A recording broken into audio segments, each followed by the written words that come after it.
morning and welcome. This is the newspaper review come to you from Carnival Radio. My name is Joseph Oyukola.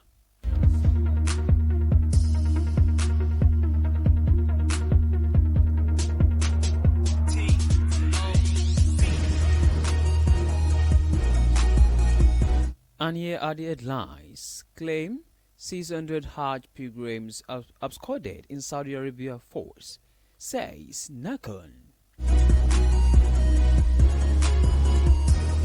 State opposed federal government 600 billion votes for 70,000 witch.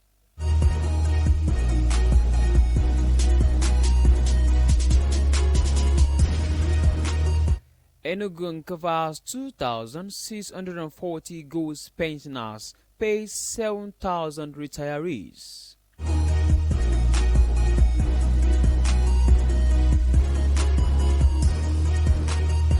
Show bravery, admit fuel subsidy return, article tells Tinubu. In Anambra State, policemen in panic mode as unknown government intensify attacks.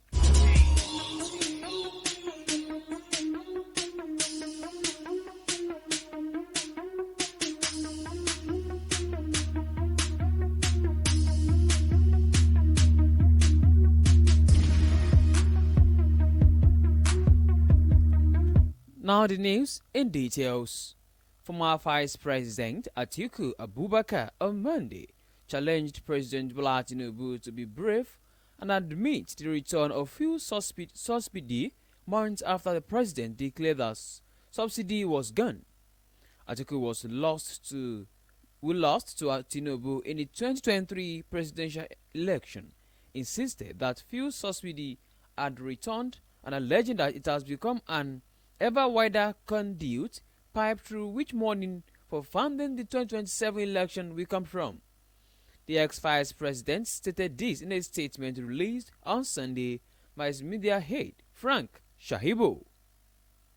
The Adamawa politician also challenged the federal government to clarify how Ohando PLC, owned by President Tinubu's nephew, Wale Tinubu, received accelerated approval to acquire the onshore assets of AGIP and NIE. On Thursday, Ohando PLC announced the successful completion of its acquisition of 100% of the shares in Nigerian Agip Oil Company Limited. In a statement released on Thursday, the company stated, "Today marks a significant milestone for Ohando PLC as we proudly announce the finalization of our agreement with NE to acquire the entire shareholding to Nigerian Agip Oil Company Limited, NAOC Limited." In response issued on Sunday, Atiku alleged that Ohando received unfair and preferential treatment in the oil and gas sector, which he claimed harmed more capable investors. Atiku also condemned the House of Representatives for failing to act properly on the NLPCL, which has allegedly moved to mortgage the country's national oil assets to vested interest. Within the same period, Nigerian controversially withdrew all litigation against Shell in the OPL 245 scandal in what has been described as quid pro quo. For more details, please visit Punch newspaper. Show bravery, admin fuel subsidy return, article tells Tinubu.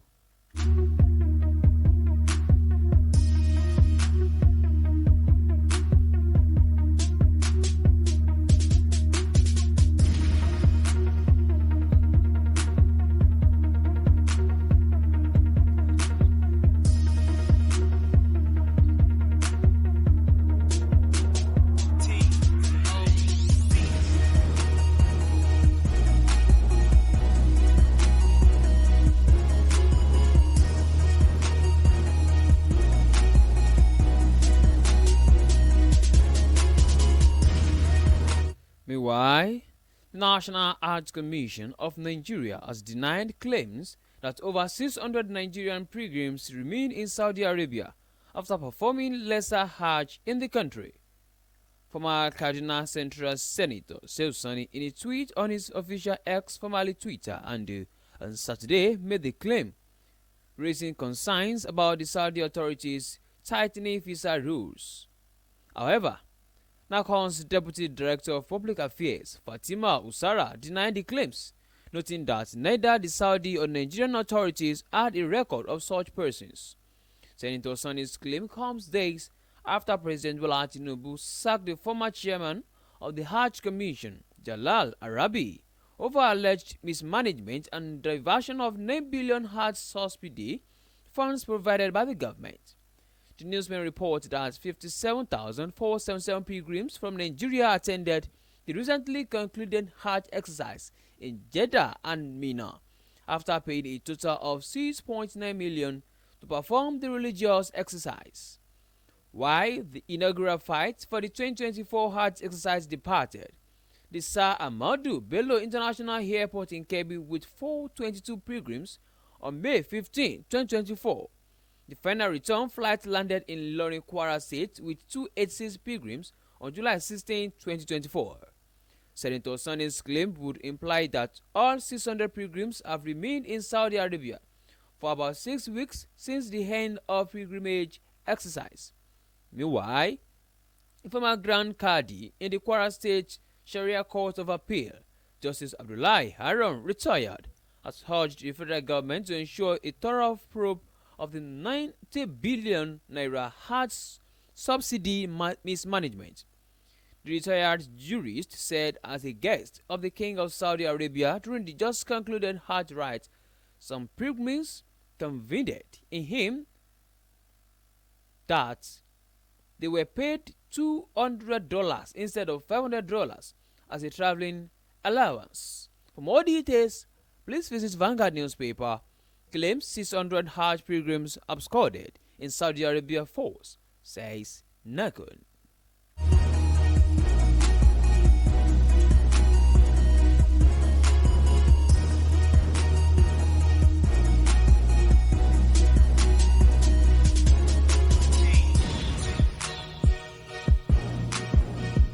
In the meantime, the Oyo State government on Sunday announced the commencement of the payment of local government retirees' pensions.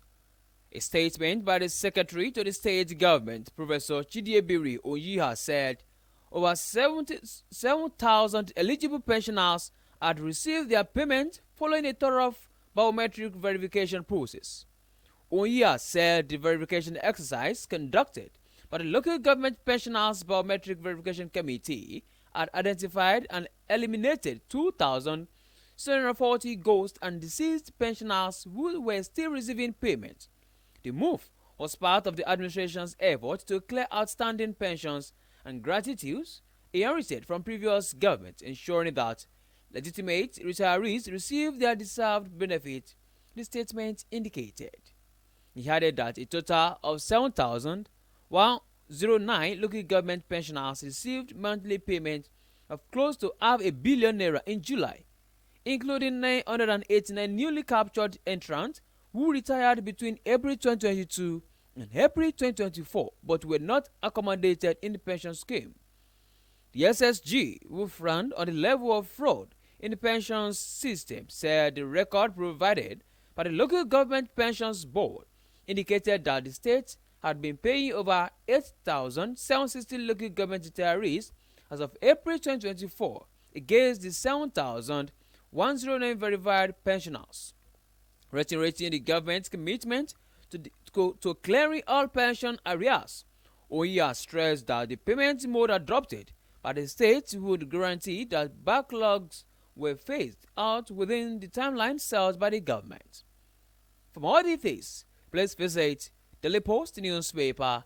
Enugu covers 2,640 ghost pensioners, pays 7,000 retirees.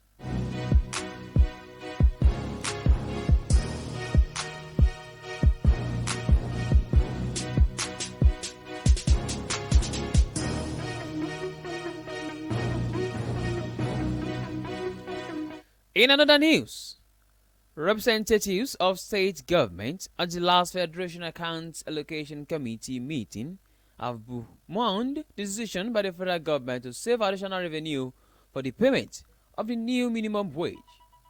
This development, which affected their revenue distribution from the Federation Committee, was received with opposing views when an update on statutory allocations showed that the government transferred a sum of 200 billion naira into the non-savings account to the August FAAC meeting, making a total of 595 billion naira. The Commissioner of Finance, Akwa Ibom, Dr. Ninos Nuha, Delta, Okimojo Titilate, and Ekiti Aketude Oyibode raised the observation at the last FAAC meeting held August 16, 2024, minutes of which newsmen obtained. At the meeting, it was learned the committee distributed a total of 1.36 trillion to the three tiers of government, 1 billion less than 1.3.5 trillion shared in June. This is despite recording an increase of 13 billion between the gross total of 2.61 trillion in July and 2.48 trillion in June. In his opening address, the Minister of Finance and Coordinating Minister of the Economy, Wale Edun, applauded President Bola Tinubu for signing the National Minimum Wage Act into law, adding its implementation will be of immense benefit to all Nigerians. He further disclosed that discussions were still ongoing on the consequential adjustment. But after a presentation by a representative from the Office of the Accountant General of the Federation on the gross statutory revenue and necessary deduction of 1.29 trillion, the Commissioner took turns to question the reasoning for such deduction. Reacting to the Commissioner of Finance, Akwa Ibom State, Dr. Linus Nuha faulted the move, stressing that the income should be shared in view of the current financial challenges faced by the state. Additionally, Dr. Nuha's counterpart from Delta State, Okemu Tiniji, disagreed with the proposed idea of saving the money for the benefit of the central government only and asked that it be shared to a government distributable allocation. For more details, please visit Punch newspaper. State opposed federal government's 600 billion vote was 70,000 minimum wage.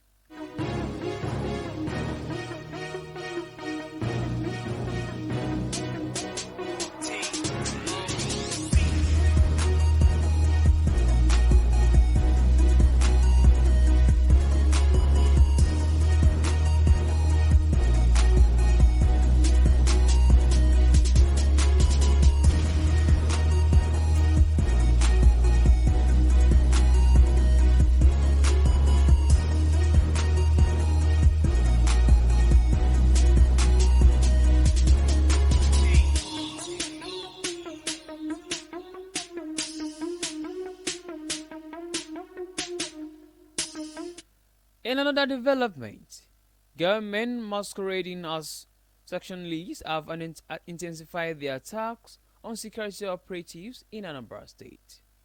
This has led to casualties on the part of police forces and in some cases on the part of the government too.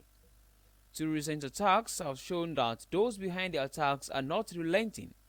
In Innawi and Nnobi, policemen paid the supreme price during those recent attacks. 2 weeks ago, gunmen operating in Innawi attacked the police team, killing one of the policemen at a junction. Sources said the incident happened at about 9 a.m. and that the attackers were repelled by the policemen through an improvised explosive device as the police team, leaving one of them fatally wounded. Also, a week after, another police officer was fired dead as gunmen attacked another police checkpoint in Inobi, in the Emili South local government area of Anambra State. The latest attack, newsmen gathered, occurred at about 6:30 a.m. on Friday, August 16, at the checkpoint beside the Inobi police headquarters. It was further gathered that the gunmen engaged the policemen in a gun duel that lasted for about an hour, during which one of the policemen, simply identified as Nwaibi, was fatally injured. The deceased police officer was said to be the driver of one of the police vehicles. Sources said the alarms lodged in a house close to the checkpoint at the compound of a woman identified as Mama Amanda. They were said to have broken a wall through which they entered the compound and forced the residents to open the gate to drive in their cars. For more details, please visit Daily Post newspaper. And Anambra State policemen in panic mode as unknown government intensify attacks.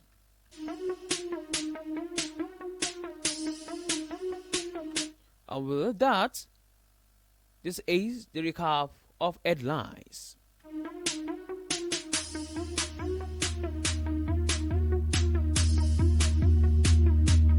Claims 600 Hajj pilgrims absconded in Saudi Arabia force, says Nakon.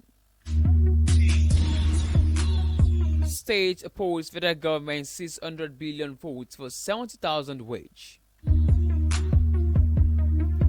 Enugu uncovers 2,640 ghost pensioners pays 7,000 retirees. Show bravery, admit fuel subsidy return. Article tells Tinubu. In Anambra State, policemen in panic mode as a no government intensify attacks. And with that, we've come to the end of newspaper review on Carnival Radio. Thank you very much for listening. You can download the Carnival Media app from Play Store and app iOS. You can also check out our website at www.carnivalmedia.ng. My name remains Joseph Oyukola. Good morning.